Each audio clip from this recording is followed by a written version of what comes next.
Two children, one father. One nearly reached the peak of the heavens. The other willingly remained immortal. This isn't a story about talent or destiny. It's about the cruelest choice Wang Lin ever made as a father. Because in a world where everyone fights to defy the heavens, the greatest sacrifice wasn't losing power, it was choosing peace. How vast is the gap between Wang Lin's two children? One became greedy, lustful, and utterly depraved. The other stepped onto the immortal path and rose into a great powerhouse. Their endings were just as different.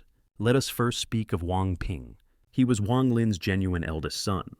Yet his fate was filled with hardship. Wang Ping was an accidental child conceived during Wang Lin's early confrontation with Liu Mei. Before he was even born, his own mother refined him into a resentful infant. Before a normal life could begin, he was already dragged into the cruelty of the cultivation world. Earlier, due to Teng Huaiwan slaughtering the entire Wang clan, Wang Lin became exceptionally attached to bloodline and kinship. Thus, when he learned of Wang Ping's existence, he did not abandon his son, despite the overwhelming resentment surrounding him. Instead, Wang Lin spent a full 100 years, slowly dissolving the resentment within his son's soul, eventually sending him into reincarnation to be reborn as a human. Even so, Wang Ping ultimately remained immortal, not because of lacking talent, but because Wang Lin never allowed him to cultivate. On one hand, Wang Lin named him Ping, hoping his son would live a peaceful, uneventful life, far away from the endless slaughter of the cultivation world. At that time, Wang Lin himself had only reached the Ascendant Realm, surrounded by powerful enemies, every step fraught with danger, utterly incapable of guaranteeing his son's safety. More importantly, when Wang Lin found Wang Ping, the child's physical body had already perished. Only a wisp of soul remained, trapped by resentment and unable to enter reincarnation. In such a state, cultivation was fundamentally impossible. Thus, Wang Lin performed something utterly shocking. Using the sword Qi of Ling Tianhu as a foundation, he personally forged a new physical body for Wang Ping, and with supreme divine abilities, he elusively constructed an entire lifetime for him. This became the famous moment in Renegade Immortal, the second mortal transformation. Within this illusory life, Wang Ping experienced 19 years of ordinary mortal living, 8 years wandering mountains and rivers, 25 years of battlefield conquest, 10 years as the supreme ruler of the mortal world, and 10 final years of seclusion and retreat. Wang Lin did this both to dissolve the final traces of resentment within his son's soul and to make up for his belated paternal love. As a result, Wang Ping completely fell in love with mortal life.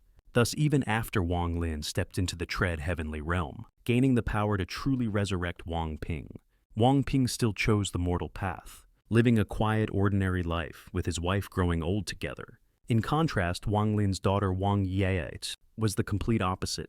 She was born to Wang Lin and Li Muwan and grew up under the full protection of her parents. Though she once suffered severe injuries, so grave that even Wang Lin could not heal her. He could only send her to a star domain containing immortals, allowing her to undergo repeated reincarnations while awaiting destiny. Yet her cultivation path was destined to be extraordinary from the very beginning.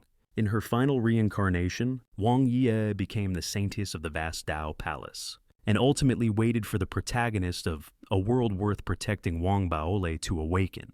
Only after merging with the fate of the immortal did she successfully revive. Though her romantic path was anything but smooth, Wang Yi's devotion never wavered. She never once met Wang Baole's true body.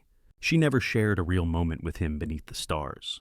All she had was a statue of his avatar, cold and silent, before which she could only whisper, "I will wait for you on the immortal firmament continent," a promise spoken to stone, yet carried through countless lifetimes. But while love denied her warmth, cultivation granted her something else entirely. In the world of immortals, Wang Yi stood as a true second-generation immortal, born beneath the shadow of an almost invincible father. For her sake, Wang Lin held nothing back. He did not merely guide her. He designed her destiny. He sent Shu Liguo to accompany her every step, to block disasters before they could strike, to ensure that no calamity would erase her before her time. Even her final revival, the fusion with immortal destiny itself, was not coincidence, but a move long calculated by Wang Lin. Every reincarnation, every trial, every turning point, all of it lay within his grasp. And so, although the novel never explicitly states her ultimate realm, countless readers believe the same truth. Wang Yi had already approached the tread heavenly realm, her strength far surpassing that of nearly all cultivators beneath the heavens. Which then raises the most unsettling question of all. How could two children of the same father, born of the same bloodline, end up separated by such an immeasurable gap? And the answer has nothing to do with talent, and everything to do with choice destiny, and the terrifying weight of a father's love. Ultimately, it came down to their environments of growth. Wang Ping appeared as a dead man from the very beginning. After living through an entire mortal life via mortal transformation, he had long seen through worldly affairs, and desired nothing but peace. When Wang Yi was born, however, Wang Lin was already nearly invincible. She endured little hardship, possessed a lively and fearless personality, and walking the path of cultivation was only natural. Moreover, the hopes Wang Lin placed upon his two children were never the same. For Wang Ping, Wang Lin asked for nothing more than one thing: peace, safety, and a life far away from bloodshed. No cultivation, no immortality, no endless struggle against fate. For Wang Yi, however, his resolve was entirely different. I will give everything I have, exhaust every method, and protect you until you attain the Tao. And that single difference changed everything.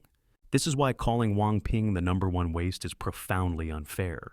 It was never because he lacked talent. It was never because he was weak. It was because he chose not to cultivate. And behind that choice stood Wang Lin, a father who had already lost too much, a man who understood better than anyone the price of immortality. Wang Lin sacrificed his son's potential for boundless power in exchange for something far rarer in the cultivation world: a lifetime of peace. Yes, Wang Yi's achievements shine brilliantly across the heavens, but Wang Ping's ordinary life, a quiet home, a loving wife, a life without slaughter or fear, is that not another kind of victory? In a world where everyone fights to defy the heavens, Wang Ping was allowed to simply live. And that may have been Wang Lin's greatest act of love. If this story moved, you don't forget to like the video and subscribe for more deep dives into the world of immortals and destiny.